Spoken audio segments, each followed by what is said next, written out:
Yeah, they have way more aggressive potential, but it's still going to come down to the first couple early fights. Ake is going to put an interesting high ground ward here. See this ward right here? This is actually this is a uranium. It's a tower in Gem TD. Happy to see Ake using this. That's an interesting ward spot, though, early on. And oh, he gets glimpsed, too. He's going to head for the Roche pit, but it's a 5-on-1. That ward will cost Ake his life in a first blood. Resolution gets the last hit. Yeah, and they know it's there now, too. That's the scary part. Because there's no other reason that he would be so deep. I mean, it's a cool ward to have placed this early if you're expecting your opponents to aggressively trialing, because it'll probably see them rotating between the off lane and mid. But them getting that ward and getting the first blood, that's a big loss. And they're giving AOI the solo experience. Yeah, to try and compensate, they will keep some supports nearby. Ake with the dark-haired Crystal Maiden, which I still can't get used to. Up top, though, we're going to hold that thought about cosmetics as Bulldog in a little bit of trouble. He's only got level 1 time walk, obviously. It's a 24-second cooldown. Is there a glimpse from Theban? He's got boots. He can get it. He's got boots. Maybe he can grab him? There it is, the glimpse back. And Void still isn't going to have a time walk for another 10 seconds. This should be another kill for DC, and already this tri-lane nets a kill. Very nice. As we're doing the mid against ATA, a bit of a weird matchup here, but if you split Earth correctly, you can actually farm decently while still harassing your opponent a bit. Look at this dog in 1437 just playing with each other in the jungle here, running around. This is weird. Was that a potential wraparound gank that Bulldog just caught? Oh, he blocks him out. Right, all and right, now Ake's rotating over. He doesn't know what to do now because he knows he can't get out here. Oh, man. Now he's going to try to run for it. Bulldog still going to try to block him out. Glimpse to get him out of the way, but the Frostbite from Ake is going to interrupt it. That was such a good play. If the offlaner does leave the lane, since you can buff up the armor of your creeps, but Lotus just denying the crap out of this wave. He's got a ton of CS here. Yeah. 31 and 5, number 1, mid lane. Kill here. S4 taking some damage, but he's dishing it right back. That Pulse Nova doing a lot of work as he sips the bottle. He's able to keep it up, and that's a nice solo kill for the Lesh in the mid lane. This skill is so good, man. My God. 20 mana per second, it does 100 damage per second. Like, you basically turn it on this early, and it just stays on for the rest of the game, pretty much. And he gets an easy kill against Resolution there. Yeah, that's great. CS score was pretty even, so that has definitely tipped the scales now to... And they're super ready for a kill mid, but they do see the Crystal Maiden over here. So Resolution is going to play like he doesn't know there's a hero there, but he's also going to be in lane. And it's important to do this because it means that CM might stay around longer, which is going to overall decrease the efficiency of his opponents. And in the meantime, he's rotating heroes, or AOI is coming, as is 1437. Kunka nearby. AUI needs to be very careful. X marks the spot, will come down. Resolution on the low ground, trying to do what damage he can, but Lesh just cuts through that refraction so quickly. Resolution gets completely obliterated by S4. GM on the high ground, they're doing so much damage just all around. 1437, and you are going to get taken out by S4. That is all Pulse Nova all day, baby. Triple kill for S4 on the GOAT, man. You can't fight Leshrac this early. If you don't kill him instantly, you have to kill him, otherwise it's not worth it. Because he's just going to chase you down. He had a haste rune as well. They should recognize he's got a haste rune, he's a Leshrac. He's going to run us down if we don't execute this gank perfectly, and it just wasn't going to work. Yeah. Uh-oh, Abaddon now caught by the axe. He's not yet level 6, so borrowed time. Huge burst damage. The level 7 Leshrac, now 8, will find the kill with one more auto attack. 6-2, Alliance getting some huge momentum here. 5-0. S4 on the Lesh at the 7-minute mark.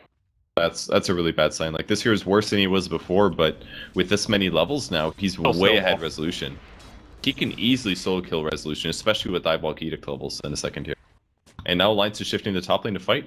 This Lesh is 8, and he's got another haste rune. Are you kidding me? Oh, S4 living up to his reputation. They're going to find Aoi 2000. This is an easy dive. Visage not even 6, so no stuns from the birds. Tries the Grave Shield to get away, but... easy kill there for Ake. Meanwhile, in the bottom lane, Ywar rotates down, swap onto Loda, hits him with a stun. Bulba is now level 6. They'll have some damage to dish out. Astral used on the bench to buy him some time, but now S4, he rotates down, and they're ready to fight. They've still got the ultimate from OD. Sanity's Eclipse could be used here. Bulba's ult was deployed, so now he's going to be... they just get obliterated by the OD's ult. Oh, man. Lesh gets credit for the kill on the Venge. Bulba dies to the wrath of the loader.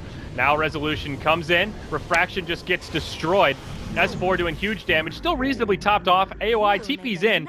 Dies before he can even cast any spells. And all the while, Bulldog just gets a free tier 1 tower in the top lane. DC are kind of crumbling here. We're only 9 minutes in, but this is disastrous. But there is definitely a difference, especially in the supports. The bottom 3 on net worth, all on the side of DC. Sticks and brown boots. That seems to be standard issue on the side of Digital Chaos. Oh, they spotted TA.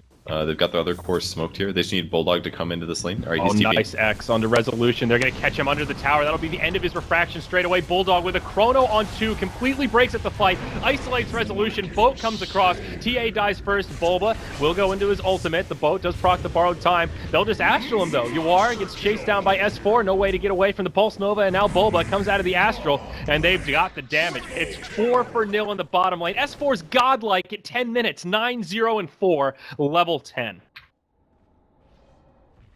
The dilation really wrecked Tia. It's very good against her because she usually wants pretty low cooldowns, but if you use up her spells, then she's going to be attacking and running very slow. Yeah. Go, EGM and Bulldog coming in from the secret shop. They see Resolution, X, O, Torrent, everything else under the sun. TA gets evaporated. This is a painful game for DC, man. There's even a Midas up on Crystal Maiden now, so they're way far ahead. They're going to transition all of their heroes' items. Right now, CM's net worth is slightly ahead, so that's good. And, you know, Rod of Atos, it's a great item on OD, just general. Gives him everything he needs, but when you're this far ahead, the cripple really lives up to its name. That slow really hurts. There's just no getting away from this team, and it synergizes really well with the Lesh also. Makes him able to close the gap, get lightning, and you see the setup here. I mean, what does Resolution do? X, Torrent, Chrono, my god. Meanwhile, in the mid lane, FR just TP's back. They get a double here on the Visage and Venge. They even kill one of the birds to boot. Meanwhile, back in the bottom lane, EGM caught inside of the kinetic field. Static Storm doing some pretty good damage. They will get a kill there. Bulldog getting low, but Bulba gets destroyed by the ult from Loda. The Sanity's Eclipse has more than enough damage. The Visage Bird flying overhead, trying to give some intel. Loda pretty far deep, but oh, look who's joined the party. It's S4, and he's brought the guacamole. That's the GG. 13 minutes. Alliance make quick work of Digital Chaos. My gosh, what a performance. It was like the most one-sided game I've seen in a very long time. S4 getting back-to-back haste runes before the 10-minute mark. That was also fun to observe. Probably not so fun for DC. Interesting item choice. Meanwhile, back in the mid lane, double damage rune on S4. Glyph has been used. He'll take the Shadow Word for the heal. Oh, Ake, he swaps, saves his friend. They will commit the offering for this, though. Fatal Bonds come out. Bulba taking a lot of damage in the front line. The toss forward finishes off 1-4-3-7. They also get the kill on the Earthshaker. It's a 1-for-2, just the support bench. Nice swap to keep S4 alive. Sacrificial lamb for Team Alliance. AUI ran back in though.